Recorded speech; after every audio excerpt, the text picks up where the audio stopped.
Olá, meus amigos, é um prazer recebê-los aqui no nosso canal.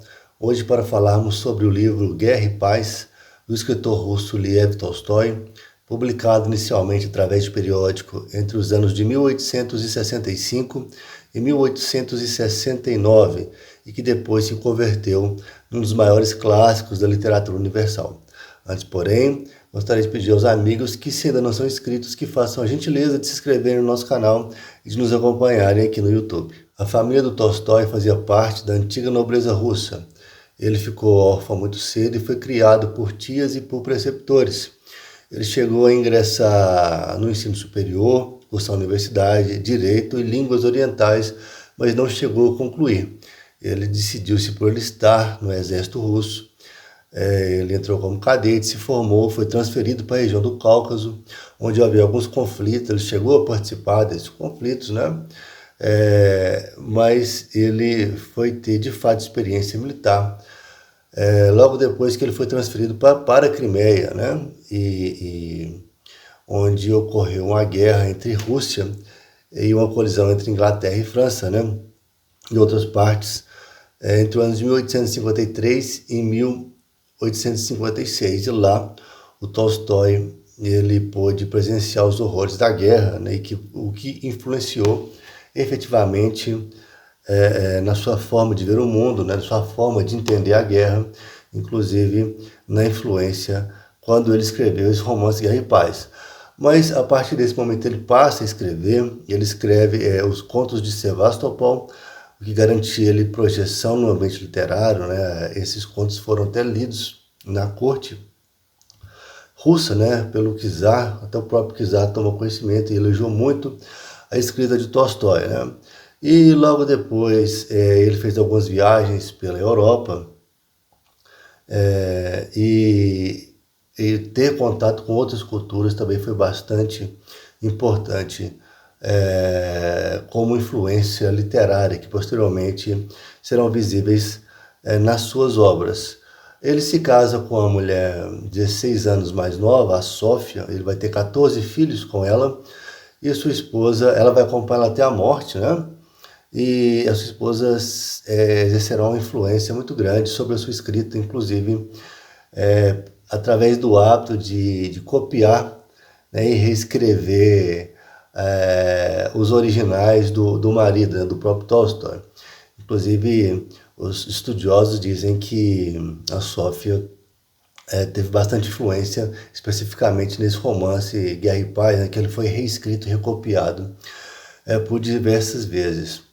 O Tolstói, ele, no fim da vida, ele fica um sujeito bastante excêntrico, ele desenvolve uma religião própria, ele se isola, ele tem uma série de considerações sobre questões sociais, sobre questões ligadas à servidão, né, a condição do servo. Guerra e Paz passou a ser escrito no ano de 1863, os servos russos, né, foram libertados no ano de 1861. Então isso exerceu uma influência grande sobre o Tolstói, mas o fato é que ele produziu obras bastante importantes, né? A mais conhecida, apesar de Guerra e Paz ser considerada a obra mais importante de Tolstói, eu acredito que a mais conhecida seja Ana Karenina, né? Ou Ana Karenina, a que tem a maior projeção. Mas tem outras peças famosas também, como eu disse, os Contos de Sevastopol e como A Morte de Ivan Ilitch, que é um livro que nós já fizemos vídeo nesse canal, até precisamos refazer o vídeo, que foi bastante no início e ficou com uma qualidade bastante ruim, né, de áudio e vídeo. Mas é um livrinho bastante interessante e bastante curto. Ele morreu, como eu disse, em 1810, aí viveu uma longa vida e deixou uma herança literária fabulosa para a humanidade. Vou mostrar para vocês aqui o meu volume de Guerra e Paz. É um dos romances mais extensos da literatura universal. Esse livro aqui eu comprei de um sebo quando eu estudava línguas. Eu comprei em 2011. Li ele durante a pandemia de Covid-19, logo no início, e é uma edição em inglês que eu comprei na época que eu estudava línguas, para ir praticar a minha leitura. É uma publicação da Livraria Moderna de Nova York, da coleção, né, Melhores Livros. Deixa eu ver se tem aqui dados sobre, eu acho que o ano não encontrei, mas eu acredito que é uma publicação do final dos anos 80, anos 90, alguma coisa assim. Ele foi traduzido do russo para o inglês pela Constance Garnet. Eu acredito que essa é a pronúncia correta do nome da tradutora. Esse livro, nessa diagramação, vou mostrar para vocês aqui, é uma diagramação bastante sofrida, né? A letra bastante pequena. Esse livro tem 1165 páginas nessa diagramação. É um livro que hoje em dia, um tipo de livro de literatura que hoje em dia não atrai muitos leitores, porque hoje os calhamaços, né, como esse livro, como o Conde de Monte Cristo, como Crime e Castigo, como Dom Quixote e outros livros grandes, né, e de um estilo literário mais formal, característico do século XIX, ele assusta muitos leitores, né, que estão habituados agora com autoajuda, com livro inteligência emocional, essas coisas que estão na moda aí, e que são livros muito curtos, né? E até na própria onda do momento das redes sociais, dos vídeos short stories, né, como TikTok, shorts, coisas nesse sentido. Mesmo o Tolstói não tendo uma linguagem difícil, não é difícil como outros autores russos, por exemplo, como Gogol, como Dostoiévski, ou até mesmo como Gorky, né, que é um pouco posterior, para ter sido contemporâneo em algum momento do Tolstói. Você lê um livro, uma literatura do século XIX, uma língua diferente, te exige várias consultas ao dicionário. Eu acredito, mesmo você tendo uma leitura avançada, né, ou até mesmo fluente, essa exigência ela acontece. Mas enfim, fica a nossa sugestão para ler o livro em português. Guerra e Paz é classificado como um romance histórico, localizado no tempo, né, entre 1805 e 1820, quando vai ter o seu desfecho final através dos seus epílogos, com o ápice da história em dois momentos, que é o ano de 1805 e o ano de 1812. O pano de fundo histórico são as guerras napoleônicas, né? O Napoleão ele iniciou uma série de campanhas militares a partir do ano de 1803, como desdobramento da Revolução Francesa, e essas campanhas militares elas se encerraram no ano de 1815. Então, num primeiro momento, a França ela luta, né, contra as várias coligações, na verdade, o termo histórico é as coligações de monarquias europeias, né, que estão assustadas com os avanços das ideias revolucionárias. E a França os exércitos franceses liderados por Napoleão atropelam, né, os seus oponentes em quase todas as situações. E ele vai sofrer seu grande primeiro revés no ano de 1812, que é exatamente o ano que a França invade a Rússia, né? Logo depois que a Rússia fura o bloqueio continental estabelecido contra a Inglaterra, né? A Rússia, que era parceira comercial da Inglaterra. Então, Napoleão invade a Rússia lá e sofre um revés muito grande, né? Principalmente em razão da estratégia militar empregada pelos comandantes russos, né? Especialmente pelo general Kutuzov, né? O Kutuzov, dependendo da pronúncia. E quando ele volta em 2014, ele cai pela primeira vez, ele volta da Rússia com um exército bastante defasado, né? Praticamente 10% do seu efetivo que ele havia entrado naquele país. Ele cai a primeira vez e vai para o seu primeiro exílio na ilha de Elba. No início de 1815 ele consegue fugir, ele volta à França e ele consegue reassumir o poder por um período, né, chamado de governo dos 100 dias, mas logo depois ele é derrotado na Batalha de Waterloo e vai para o seu segundo exílio na ilha de Santa Helena, e lá ele morre alguns anos depois. A ilha de Santa Helena é bastante longe, né, então não é possível nenhuma manobra para voltar para casa, digamos assim. Então esse é o pano de fundo. Várias personagens históricas farão parte desse romance, Guerra e Paz. Evidentemente que os diálogos, os fatos, várias batalhas, né, e vários personagens realmente existiram, como Austerlitz, né, como Borodino, a Batalha de Borodino, e personagens como o General Kutuzov, como o imperador austríaco Francisco II, como o czar Alexandre I. E deixa eu me ver aqui, o próprio Napoleão, né, eles farão parte da trama em algum momento, né? E, mas naturalmente que os diálogos, né, são fictícios. Então, na verdade, é um livro que é um desafio você tentar estabelecer qualquer espécie de resumo, né? Porque é um romance construído com mais de 500 personagens, segundo os estudiosos, e que são aprofundados mais ou menos ao decorrer da história. Não existe um protagonista especificamente, apesar de um ou outro personagem se manifestar mais do que outros, né? Ou ser explorado mais do que outros. Mas são basicamente quatro famílias, né? Quatro famílias que orientam as tramas, né? Que orientam a narrativa do autor durante a construção da história. Então, dentro dessas famílias, você tem um ou outro membro que vai assumir aí uma característica de protagonista. É claro que, naturalmente, o público elege esse ou aquele como personagem principal, mas é muito difícil, do ponto de vista da narrativa, do ponto de vista literário, você estabelecer qual seria a personagem principal, né, o protagonista. Mas, enfim, essas famílias aristocratas russas, vou nomeá-las aqui, né? Primeiramente, você tem os Bezukov. A Bezukov é uma família cujo protagonista vai ser o Pierre. E o Pierre é considerado por muitos como a personagem principal, em razão das digressões filosóficas que ele faz e porque, de certa maneira, ele representa o maior arco de redenção da história, né? A maior evolução da personagem, digamos assim. Evolução psicológica e moral ao longo da história. O Pierre Bezukov era filho bastardo de um conde, né, bastante rico. Acaba que o Pierre ele vai herdar essa herança e se tornar um dos homens mais ricos da Rússia, né?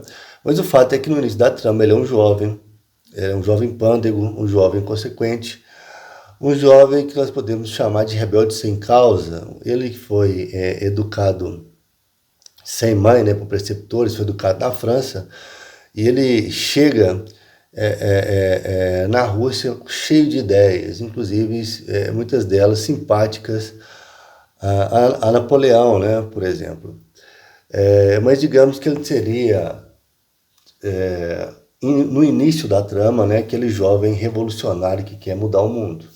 Mas efetivamente ele não faz muita coisa para isso, né? Seria o teórico, né? O intelectual de gabinete, digamos assim.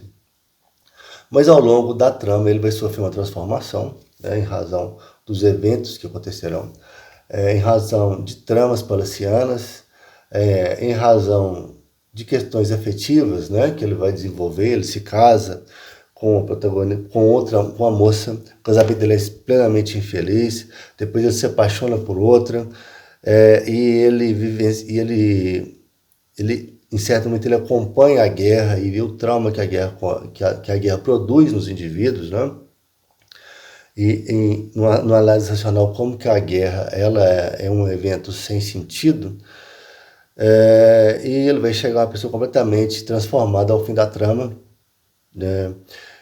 E muitos classificam ele como uma representação do Tolstói, que no início de sua vida era um pândego também, um farrista, né? Muito inclinado aos prazeres do mundo, mas que depois ele se converte, digamos assim,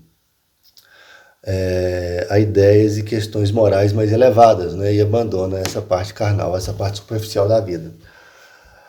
Mas enfim, o Pierre é o representante principal do núcleo dos Bezukov, né?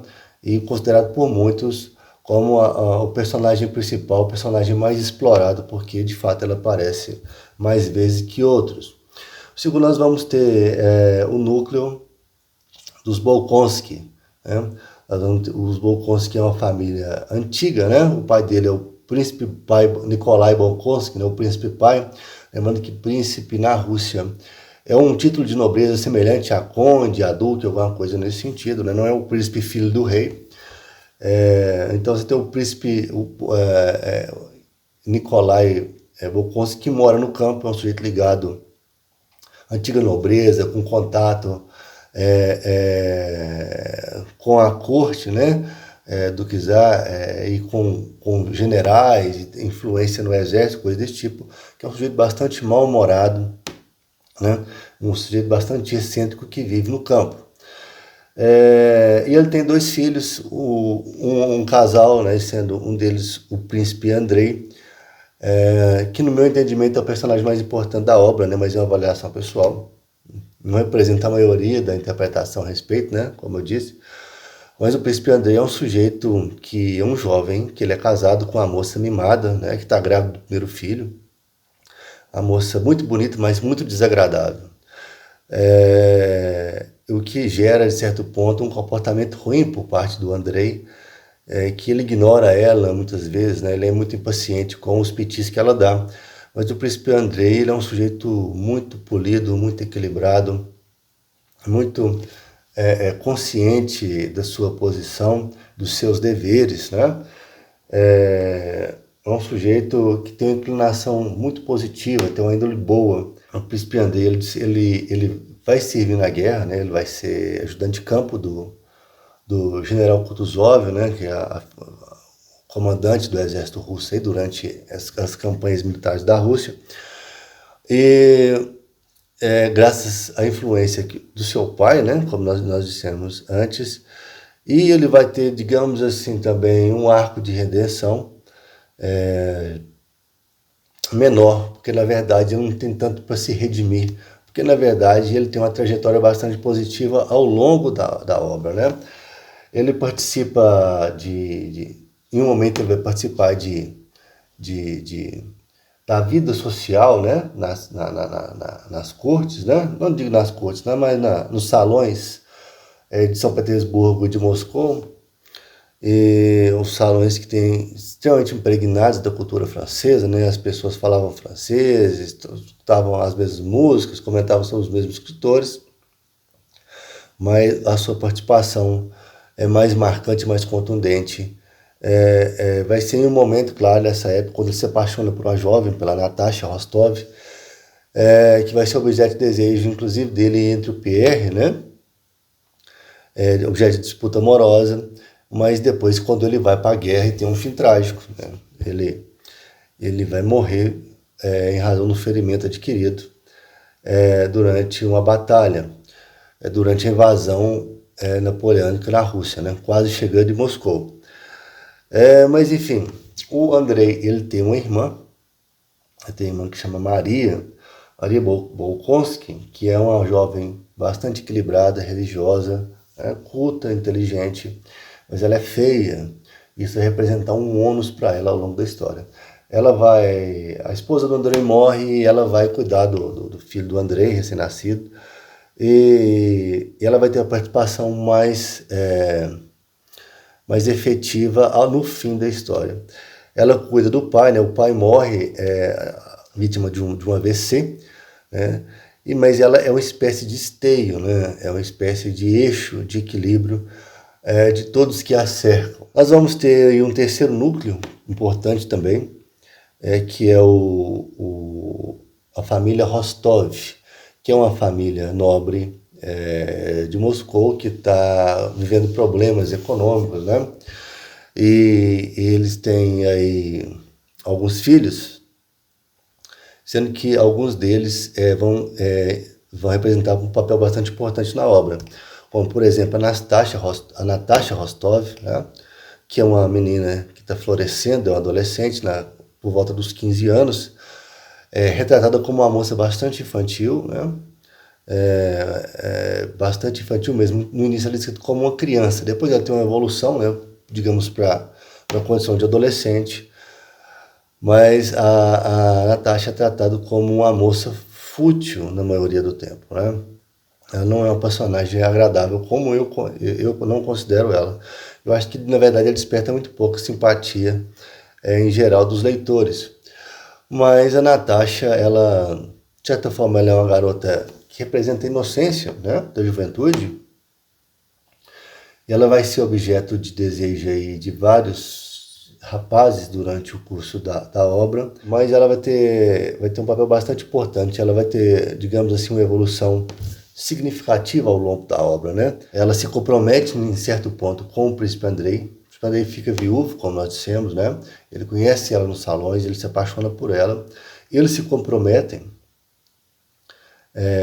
de ficarem juntos, só que o príncipe Andrei precisa fazer uma viagem antes e ele avisa para ela, pessoal, vou te dar um ano. As viagens eram longas, né, na época, né? Eu preciso fazer uma viagem, vou te dar um ano para você refletir se realmente você quer ficar comigo, né? E quando eu voltar, eu quero que você me comunique a decisão. Se realmente quiser, a gente se casa. Só que nesse período, o príncipe Andrei vai fazer a sua viagem e ela é alvo de uma trama de sedução, né?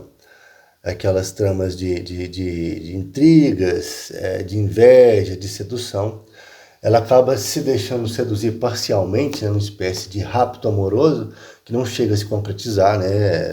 Tem algumas pessoas do bem, digamos assim, intercedem e impedem, né, essa traje, né, essa armação contra a jovem Natasha. Mas de certa forma ela se sente bastante envergonhada e isso a deprime, né? E ao ponto de que quando o príncipe Andrei retorna, ela declina, né? Digamos assim, por decoro, em tese, né? Porque ter sido deixado de seduzir. Isso em síntese, né? A questão é mais complexa naturalmente. Mas faz parte também desse núcleo o Nikolai Rostov, que é um jovem aventureiro que vai fazer parte do exército, né? Vai fazer parte da cavalaria. Ele vai ser muito importante na medida que ele serve como descrição da realidade da guerra. Ele faz parte de um núcleo militar, né, com personagens coadjuvantes como Denisov, por exemplo, o Major Denisov, onde eles vão participar de batalhas, né, são descritas durante a obra, né, contra os franceses, e o autor vai usar isso para descrever a tragédia da guerra, né? Que nesse livro é uma visão desconstruída da romantização que geralmente se atribui às guerras do período. Aí nós vamos passar para o último núcleo, né, que é os Kuragin, que tem lá o Conde Kuragin, que acho que a pronúncia é essa mesmo. Vai haver diferença de pronúncias, né, dependendo da tradução que você lê naturalmente. Que tem dois filhos, né, que são principais, que são o Anatoly e a Helena, e ele tenta todo tempo arrumar alguns casamentos, né, para esse pessoal, porque ele não passa também por questões financeiras muito boas, mas vai fazer essa família vai fazer uma espécie de papel de vilão junto às outras, porque a Helena e o Anatoly, eles vão participar de várias intrigas de salões aí que vão trazer problemas aí para os personagens. A Helena se casa com o Pierre, mas depois, mais pra frente da obra, ela acaba morrendo e ele fica liberado, né? Era uma moça muito bonita, mas ela tinha amantes, e ela era moralmente abjeta, né? Era bastante desagradável, e então eles vão ter um papel um pouco marginal, eu diria. Na verdade, resumindo aqui, são 3 personagens que de fato carregam a trama, né? Que é o Pierre, o príncipe Andrei e a Natasha Rostov. Mas enfim, como eu disse, é muito difícil resumir a obra porque ela tem dezenas de personagens, né? E várias histórias paralelas.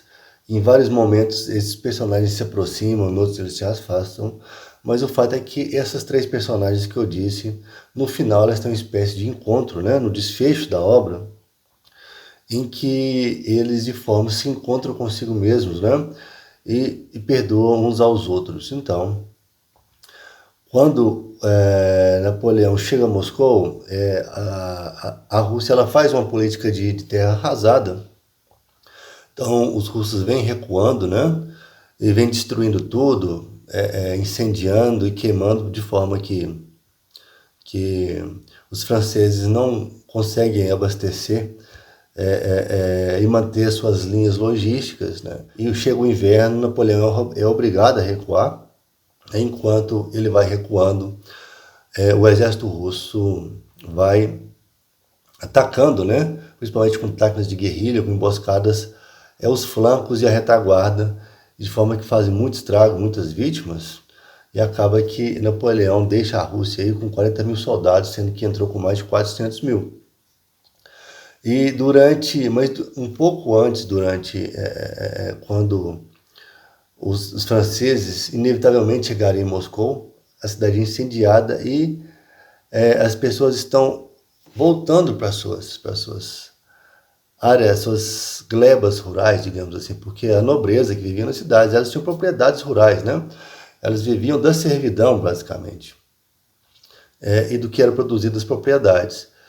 E durante essa fuga para as propriedades, o príncipe Andrei, ferido, ele se encontra com a Natasha. Ela sente uma culpa terrível, mas ela passa a cuidar dele, ela perdoa. Aí depois, Natasha e o Pierre, eles se aproximam e acabam se casando. Aí depois vai ter um epílogo final, 2 epílogos, na verdade, né? Geralmente as traduções têm 4 livros, a divisão da obra em 4 livros e 2 epílogos. Vão fazer os arremates aí, dizendo o que aconteceu com o Pierre, quer dizer, o que aconteceu com a Natasha, né? O que aconteceu com a Maria. E o Tolstói usa essa parte final para fazer uma série de digressões sociais e filosóficas, né? Muito marcantes. Então nós vamos falar sobre algumas aqui. A primeira é a questão da guerra. Quando você pega alguma literatura, principalmente romântica, né? Final do 18, 19, você tem uma abordagem da guerra de maneira enaltecedora, né? Dignificante, digamos assim. Então, é honroso morrer na guerra e combater. Só que o autor, como ele foi militar, serviu na Crimeia e ele assistiu o que é a guerra real, ele descreve a guerra nos seus bastidores, nos momentos mais terríveis. Então, nós temos, por exemplo, a descrição das batalhas entre franceses e russos, onde simplesmente ninguém sabia o que estava acontecendo, né? Os exércitos, os inimigos se misturavam. Então, você nem sabia quem estava tirando, quem estava matando e quem estava morrendo. Muitas vezes você era morto por fogo amigo. E quando você estava ali agonizando nos seus momentos finais, você estava sendo pisoteado pelos seus próprios companheiros, né, tentando se defender, né, ferimentos terríveis, né, disparos, estilhaços, ferimentos de artilharia, uma confusão terrível. Os feridos sendo recolhidos para os hospitais, né, e morrendo à míngua, gritando, pedindo pelo amor de Deus, né, fazendo cirurgias sem anestesia, amputações sem anestesia. Você tinha os hospitais de campanha que ficavam à retaguarda, que eram instalações precárias, improvisadas, muitas vezes infestadas de percevejos, de pulgas, e muitos soldados morrendo de infecções, morrendo de cólera. Então, ele usa muito o núcleo militar, por exemplo, né? O Nikolai Rostov, o Denisov, eles descrevem muito esses bastidores e essas realidades do campo de batalha. Então, essa perspectiva, ela é muito marcante por parte do autor. A outra questão, por exemplo, que vai ficar visível nessas digressões é a questão do servo, né? Como eu disse aqui, a servidão ela foi abolida, né? O mujik foi abolido em 1861, uma espécie de feudalismo russo, onde o trabalhador era preso à terra, né? E ele era sujeito a castigos físicos, né? Uma submissão total ao proprietário da terra, né? Ao seu senhor. E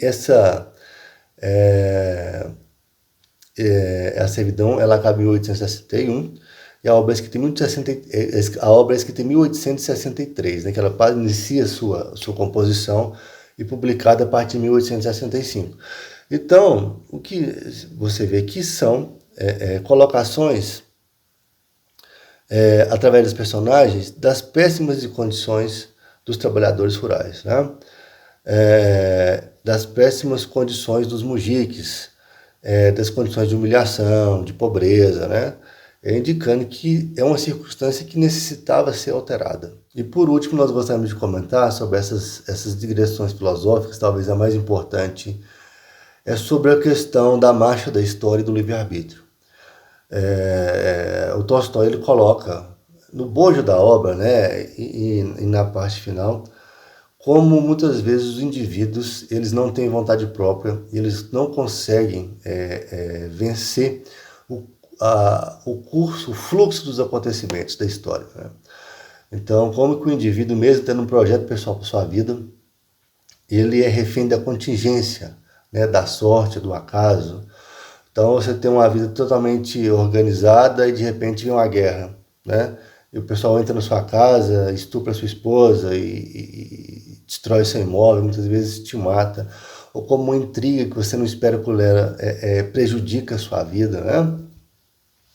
Como um advento qualquer destrói sua condição financeira, e te reduz a uma situação de pobreza. Como uma doença inesperada mata um familiar seu, né? O seu pai, a sua esposa, o seu filho, te deixa numa situação emocional bastante degradante. Então, todas essas questões, elas mostram que os seres humanos, eles têm muito mais a ilusão sobre o livre-arbítrio, sobre a sua capacidade de decidir sobre a sua própria vida, do que o efetivo poder, né, de realmente guiar a sua própria história. Que é uma discussão bastante interessante, bastante real. E quando nós olhamos para nossas próprias vidas, né, quantas vezes nós fomos aí assaltados por algum imprevisto que mudou completamente as nossas decisões, ou mudou completamente, né, o curso da nossa trajetória. Eu tenho certeza que alguém já passou por isso, principalmente se viveu alguns anos a mais. Mas enfim, nós vamos encerrar por aqui. Esse vídeo, na verdade, é para ter 10, 15 minutos, nós já estamos aqui há mais de meia hora. Né? Então, inclusive, nós agradecemos, é claro, se você chegou até nesse ponto. Mas o fato é que é um dos romances mais importantes, né, da literatura. Não quer dizer que todas as pessoas gostarão de lê-lo, né? Isso aí não é verdade. É o livro que você precisa ler na sua vida. Não acho que seja um, mas se você gosta de literatura russa, né, você quer entender literatura russa, você de fato tem que ler esse livro, né? E exige um pouco de coragem e razão do seu tamanho. E como qualquer livro grande, né, qualquer obra extensa, ela tem os seus momentos de tédio. Então, é uma obra muito arrastada, principalmente no início, né? Tem como dificultador, naturalmente, a questão dos nomes russos, né? Do patronímico e das abreviações, né? Dos apelidos, mas com o tempo você acostuma. Então, nós naturalmente indicamos Guerra e Paz, né? Para todos vocês. E novamente agradecemos se você chegou até aqui. Então fica o nosso abraço, né? Até o próximo vídeo.